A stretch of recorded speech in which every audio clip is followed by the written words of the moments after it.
Hi అండి. ఈరోజు మనం లెమన్ పికిల్ ఎలా చేయాలో ఈ వీడియోలో చూసేద్దాం. కొన్ని ఫ్రెష్ నిమ్మకాయలని తీసుకొని కాసేపు నీళ్ళల్లో నానబెట్టుకొని బాగా కడిగి డ్రై క్లాత్ తీసుకొని బాగా తుడవాలి. తడి లేకోకుండా చూసుకోవాలి. అందులోనే కొన్ని నిమ్మకాయలు రసం కోసము, కొన్ని నిమ్మకాయలు పీసెస్ కోసము సపరేట్ చేసుకోవాలి. వీడియోలో మేమైతే 50 లెమన్స్ తీసుకున్నాము. అందులో 40 ఏమో పీసెస్ కోసము, 10 ఏమో రసం కోసం సపరేట్ చేసుకున్నాం. కోసిన నిమ్మకాయ ఉప్పుల్ని ఒక గిన్నె తీసుకొని కొలవాలి.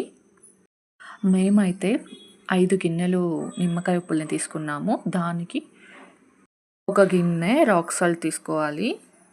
మిక్సీ పట్టి పౌడర్ చేయాలి. మనం సాల్ట్ అయినా తీసుకోవచ్చు, బట్ అదంత అందాజ్ తెలీదు. అందుకే రాక్ సాల్ట్ అయితే బెటర్గా ఉంటుంది. మనం తీసుకున్న రాక్ సాల్ట్ పౌడర్ కూడా మొత్తం ఒకేసారి వేయకూడదు. కొంచెం కొంచెం వేసుకుంటూ టేస్ట్ చూడాలి.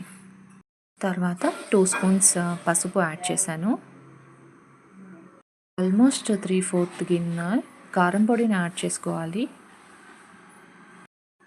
అంతా ఒకసారి కలుపుకోవాలి.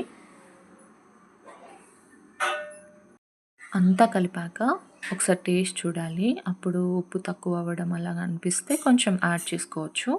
అలాగే పీసెస్ మన ఇష్టం. 4 కట్ చేసుకోవచ్చు, లేకపోతే 2 కట్ చేసుకోవచ్చు. అది మన చాయిస్ అనమాట. ఈ నిమ్మకాయలు మా అమ్మమ్మ వాళ్ళ తోటలోవి, అందుకే చాలా ఫ్రెష్గా అనిపిస్తున్నాయి. తర్వాత ఇందులో 1 టీ స్పూన్ మెంతులు, 2 టీ స్పూన్స్ ఆవాలు, జీలకర్ర కూడా 2 టీ స్పూన్స్ వేసుకోవచ్చు. దాన్ని మొత్తం పౌడర్ చేసి అంతా కలుపుకోవాలి. తర్వాత నూనె కాంచి అందులో ఆవాలు, జీలకర్ర, ఎండుమిర్చితో పోపు రెడీ చేసుకొని దాన్ని చల్లార్చి ఇందులోకి యాడ్ చేయాలి. ఒక 10 డేస్ పక్కన పెట్టుకోవాలి. మధ్య మధ్యలో కలుపుకుంటూ ఉండాలి. మీకు ఈ వీడియో యూజ్ అవుతుంది అనుకుంటున్నాను. Like, share and subscribe.